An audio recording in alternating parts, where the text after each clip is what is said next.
Assalamualaikum warahmatullahi wabarakatuh. Apa kabar para rebahaners pecinta stories dimanapun Anda berada?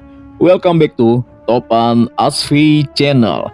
Channel yang selalu menghibur dan dapat menambah wawasan antum sekalian seputar sejarah, kisah nyata, dan legenda.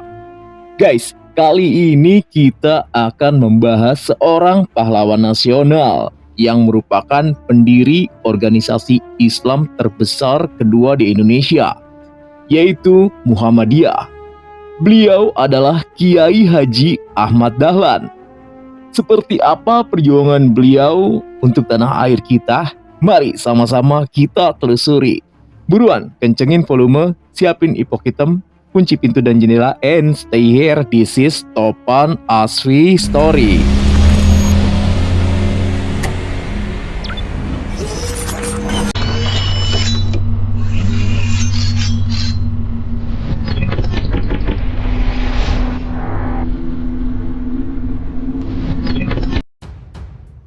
Kiai Haji Ahmad Dahlan lahir 1 Agustus 1868, wafat 23 Februari 1923. Lahir dengan nama Muhammad Darwis. Adalah seorang ulama besar bergelar pahlawan nasional Indonesia yang merupakan pendiri Muhammadiyah. Beliau adalah putra keempat dari 7 bersaudara dari keluarga Kiai Haji Abu Bakar. Kiai Haji Abu Bakar adalah seorang ulama dan khotib terkemuka di Masjid Besar Kesultanan Yogyakarta pada masa itu. Dan ibu dari Kiai Haji Ahmad Dahlan adalah putri dari Haji Ibrahim yang juga menjabat penghulu Kesultanan Yogyakarta Hadiningrat pada masa itu. Beliau merupakan anak keempat dari 7 orang bersaudara yang keseluruhan saudaranya perempuan, kecuali adik bungsunya. Beliau termasuk keturunan yang ke-12 dari Maulana Malik Ibrahim, salah seorang yang terkemuka di antara Wali Songo, yaitu pelopor penyebaran agama Islam di Jawa. Silsilahnya tersebut ialah Maulana Malik Ibrahim, Maulana Ishak, Maulana Ainul Yakin, Maulana Muhammad Fadullah atau Sunan Prapen, Maulana Sulaiman Ki Ageng Gribik atau Jatinom, Demang Jurung Juru Sapisan, Demang Jurung Juru Kapindo, Kiai Ilyas, Kiai Murtado, Kiai Muhammad Sulaiman, Kiai Abu Bakar, dan Muhammad Darwis atau Ahmad Dahlan. Nasab dari Syekh Maulana Malik Ibrahim bersambung kepada Nabiullah Muhammad. Pada umur 15 tahun, beliau pergi haji dan tinggal di Mekah selama 5 tahun. Pada periode ini, Ahmad Dahlan mulai belajar agama dengan melandaskan pemikiran-pemikiran pembaharu dalam Islam, seperti Muhammad Abduh, Jamaluddin Al-Ghafani, Rashid Ridho, dan Ibnu Taimiyah. Ketika pulang kembali ke kampung halamannya tahun 1888, ia berganti nama menjadi Ahmad Dahlan. Muhammadiyah. Pada tahun 1903, beliau bertolak kembali ke Mekah dan menetap selama 2 tahun. Pada masa ini, dia sempat berguru kepada Syekh Ahmad Khatib, yang juga guru dari pendiri NU Kiai Haji Hashim Asy'ari, dan pendiri Perti, Syekh Sulaiman Arsuli. Pada tahun 1912, ia mendirikan Muhammadiyah di Kampung Kauman, Yogyakarta. Muhammadiyah didirikan untuk mencapai cita-cita pembaru Islam di bumi Nusantara. Ahmad Dahlan ingin mengadakan suatu pembaruan dalam cara berpikir dan beramal menurut tuntunan agama Islam. Dia ingin mengajak umat Islam Indonesia untuk kembali hidup menurut tuntunan Al-Quran dan hadis. Perkumpulan ini berdiri bertepatan pada tanggal 18 November 1912. Dan sejak awal Dahlan telah menetapkan bahwa Muhammadiyah bukan organisasi politik, tetapi bersifat sosial dan bergerak di bidang pendidikan.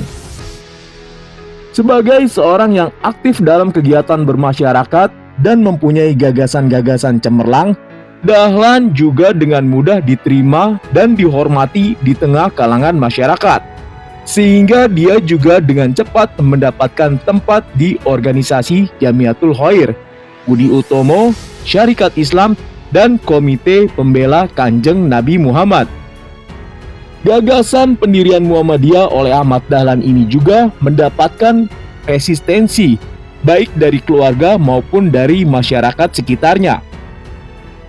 Berbagai fitnahan, tuduhan, dan hasutan datang bertubi-tubi kepadanya. Beliau dituduh hendak mendirikan agama baru yang menyalahi agama Islam. Ada yang menuduhnya kiai palsu karena sudah meniru-niru bangsa Belanda yang Kristen, mengajar di sekolah Belanda, serta bergaul dengan tokoh-tokoh Budi Utomo yang kebanyakan dari golongan priayi, dan bermacam-macam tuduhan lain. Saat itu Ahmad Dahlan sempat mengajar agama Islam di sekolah Osvia Magelang, yang merupakan sekolah khusus Belanda untuk anak-anak priayi. Bahkan ada pula orang yang hendak membunuhnya. Namun beliau berteguh hati untuk melanjutkan cita-cita dan perjuangan pembaruan Islam di tanah air bisa mengatasi semua rintangan tersebut. Pada tanggal 20 Desember 1912, Ahmad Dahlan mengajukan permohonan kepada pemerintah Hindia Belanda untuk mendapatkan badan hukum. Permohonan itu baru dikabulkan pada tahun 1914 dengan surat ketetapan pemerintah nomor 81 tanggal 22 Agustus 1914.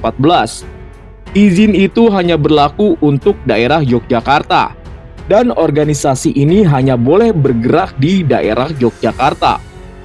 Dari pemerintah Hindia Belanda timbul kekhawatiran akan perkembangan organisasi ini.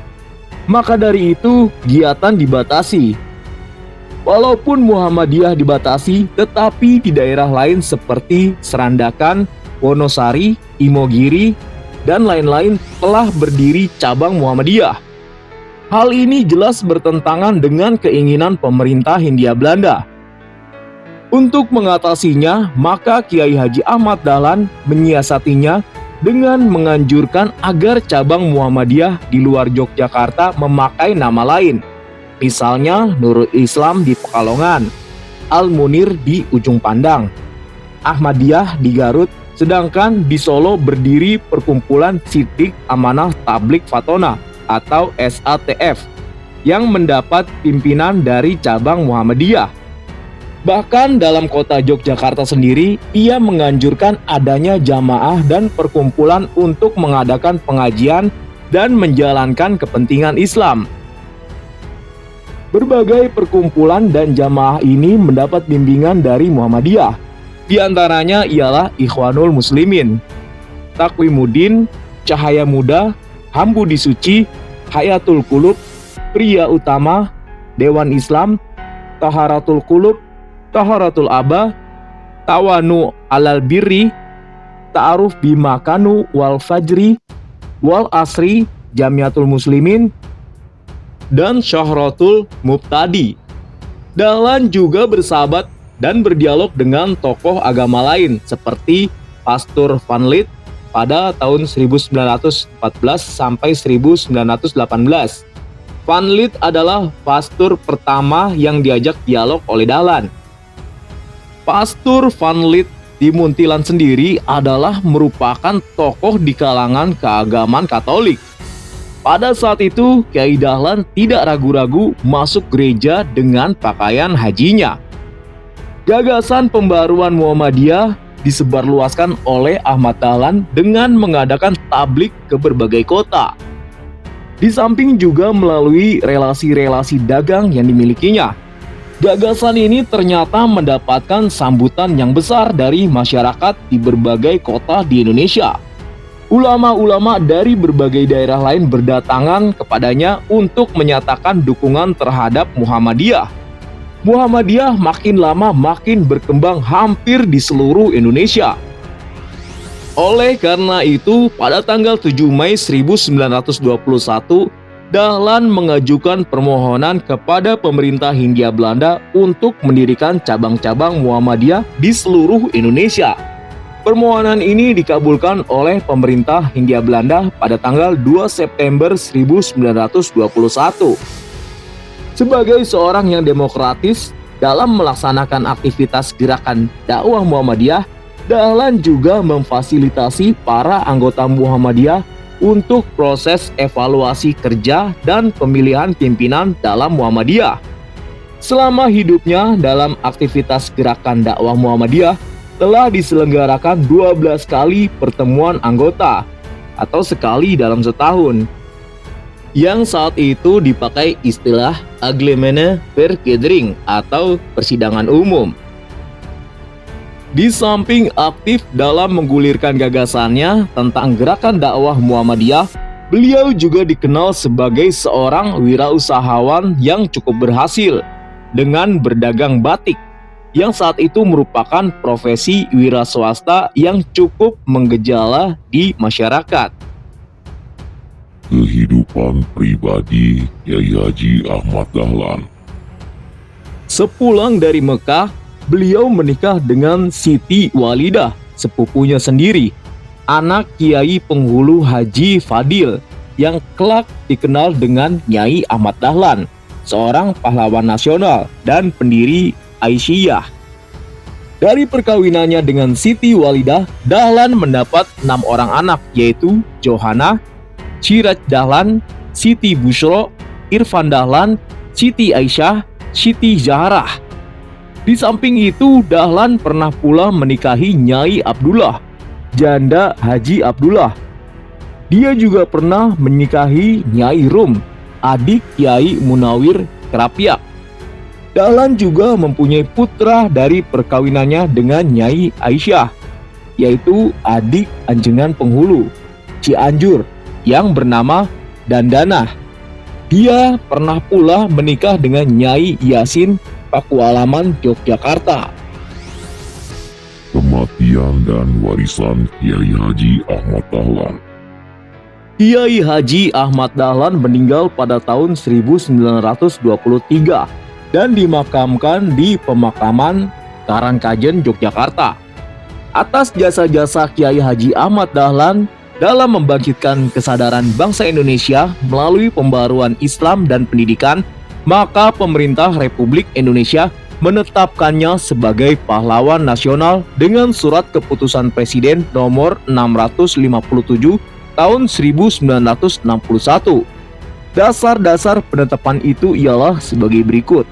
1. Kiai Haji Ahmad Dahlan telah mempelopori kebangkitan umat Islam untuk menyadari nasibnya sebagai bangsa terjajah yang masih harus belajar dan berbuat. 2. Organisasi Muhammadiyah yang didirikannya telah banyak memberikan ajaran Islam yang murni kepada bangsanya. Ajaran yang menuntut kemajuan, kecerdasan, dan beramal bagi masyarakat dan umat dengan dasar iman dan Islam. Yang ketiga, dengan organisasinya, Muhammadiyah telah mempelopori amal usaha sosial dan pendidikan yang amat diperlukan bagi kebangkitan dan kemajuan bangsa dengan jiwa ajaran Islam. Dan yang keempat, dengan organisasinya, Muhammadiyah Bagian Wanita atau Aisyah telah mempelopori kebangkitan wanita Indonesia untuk mengecap pendidikan dan berfungsi sosial setingkat dengan kaum pria. Guys, demikian kisah perjalanan pahlawan nasional kita, Kiai Haji Ahmad Dahlan. Semoga dapat menambah wawasan kita semua. Terima kasih atas perhatiannya. Akhirul kalam. Wassalamualaikum warahmatullahi wabarakatuh.